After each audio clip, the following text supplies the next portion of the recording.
Hi, thank you everyone so much for being here with me today. Once again, this is Kelly Egan, and this is Nothing But Tracks. So, guys, I want to thank you first of all for having gotten to episode 5 of my podcast and bearing with me as I experience many technical difficulties in the process of making this.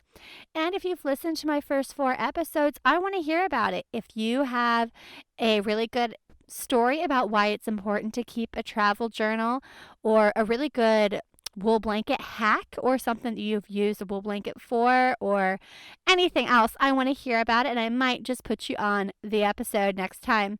So shoot me an email at nothingbuttracks@gmail.com, all with a period between each word. And I would love to hear from you. I'd absolutely love that. So, guys, I'm not going to beat around the bush. We're just going to get right into it today with rule number 5 from Kelly Egan's Guide to Adventuring. And that is to always look up. You never know what you might be missing if you're not looking up. Guys, when you're in the woods is not just one-dimensional. It goes up. There's trees. They go up. It goes down. So when you're out and you're looking for something, if you're looking for a specific animal or a specific bird, look up, because, all kinds of animals climb trees, not just birds. I mean, bear climb trees, bobcat climb trees, small mammals climb trees. So don't forget to look up when you're out and about adventuring, especially if you're on a hike. I know it's really easy, if you're at all clumsy like me, to sit and stare at your feet so you make sure you don't step on a tree root or twist your ankle. I'm notorious for this. Try to look up, guys. Keep your eyes forward. Put your eyes on where you want to go and not look at your feet, because you don't know what you're going to miss. If you're looking at your feet and not looking 10 feet ahead of you, you could do what my little sister almost did, which was when she was little, we took her on a hike for one of the first times, and she almost stepped on a copperhead because she was looking at her feet and not looking 10 feet in front of her.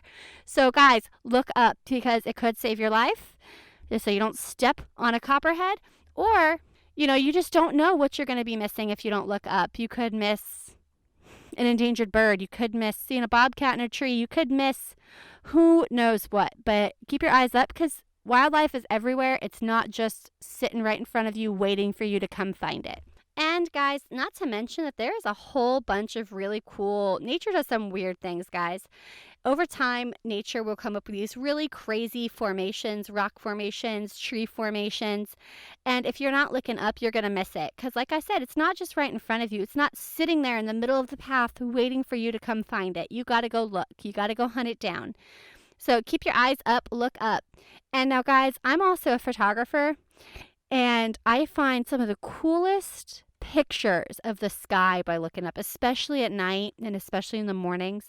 Guys, take yourself that extra couple minutes, get up early, and go out and see the sunrise. It doesn't matter where you are. You're never going to regret getting up at sunrise or staying out until sunset and just watch as the sun goes up and as it comes down. Because I'll tell you what, my problems never seem as small as they do when I'm watching the most beautiful sunrise or the most breathtaking sunset in my entire life. And I never regret that pain in my neck when I go to bed that day after having been straining and looking up as much as I do.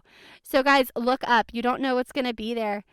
You're never going to regret seeing a beautiful sunset or a beautiful sunrise. And speaking of photography, guys, this is going to bring me to rule number 6 for Kelly Egan's Guide to Adventuring, and that is to know when to put the camera down. Guys, I am so bad. I love my pictures. I have a really bad memory, I feel like. So if I don't have pictures, it's like it didn't happen or that I wasn't there. So oftentimes I find myself being more focused on the fact that I got to get the picture rather than absorbing the moment while it's there. So that brings me to my first point for knowing when to put the camera down, which is don't keep trying to take pictures when the lighting is gone. Yes, if you have a really amazing setup or you are a professional, I wouldn't say I'm a professional. I'd say I'm a professional amateur. I know that doesn't make sense, but work that out. But when the lighting's gone, especially if you're doing natural light photography, don't keep trying to make something work, especially if you don't have your tripod or you don't have the right equipment or the right gear. So, guys, know when to put the camera down. I know it's tempting just to keep shooting videos and keep taking pictures, but the more you put your nose into the camera or the no more you put your nose into the phone to take pictures, the more you're not paying attention to the things that are going on around you. And oftentimes you miss things.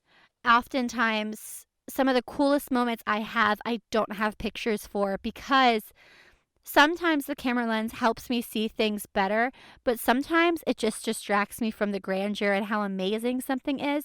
So don't let that camera lens take away the moment. If that camera is being more of a hindrance than a help, then it's time to put it away.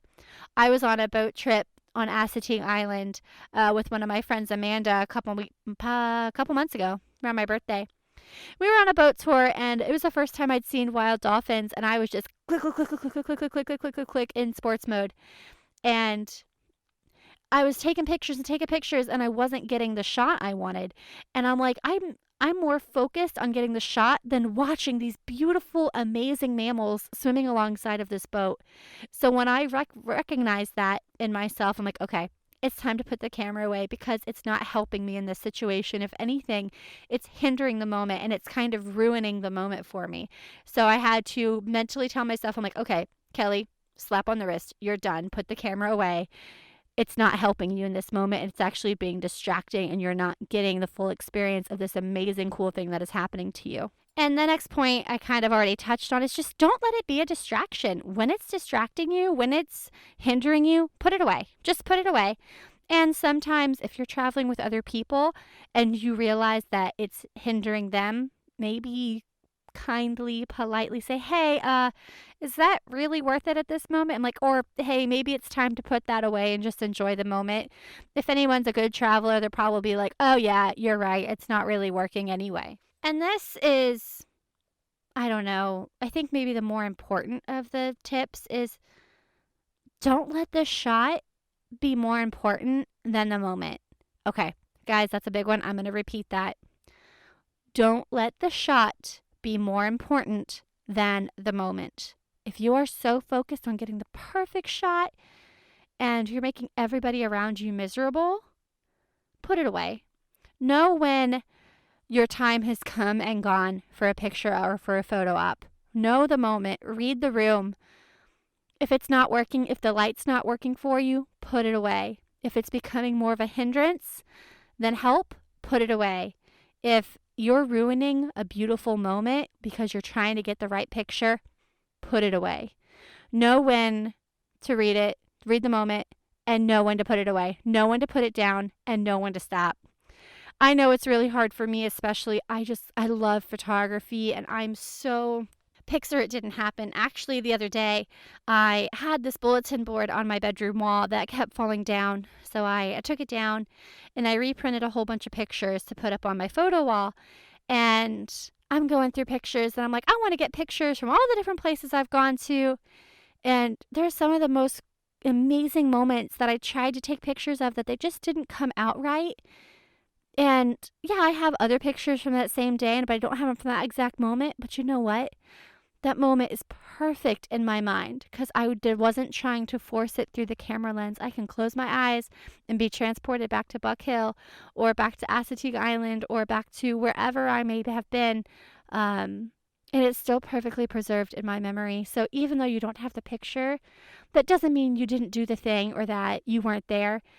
It just means that you have this perfect, unaltered, pristine memory in your mind that you did not ruin with a camera. And so I ended up printing off all these pictures and putting them up, and it just brought me so much joy because all of those moments that I have pictures of are moments where the camera lens helped the memory instead of hindered it. It helped the moment, it didn't hinder it.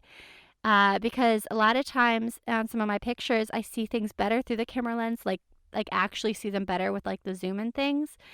And it's so amazing to me how helpful the camera can be and how much it's amazing that it can help preserve and enhance those moments. When it no longer enhances the moment and it's annoying or cumbersome, put it away. Just do yourself the favor and put it away.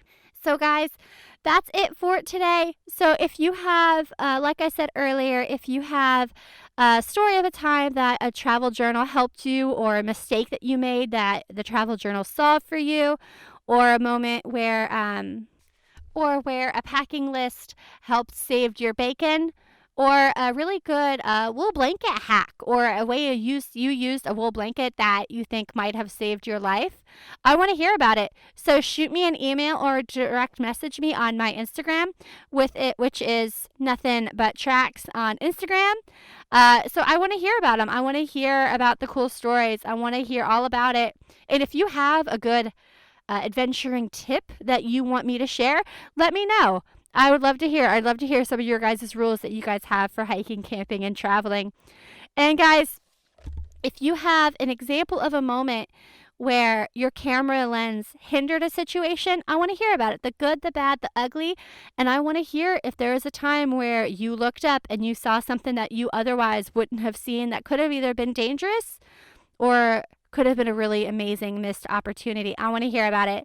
So shoot me those emails, like the Instagram page. I'm going to be posting some pictures of some of the shots that I've taken where an angle of looking up changed everything. So guys, that's it. Thank you so much for listening all the way to the end. Once again, remember guys, leave it better than how you found it out there, and take nothing but memories and leave nothing but tracks.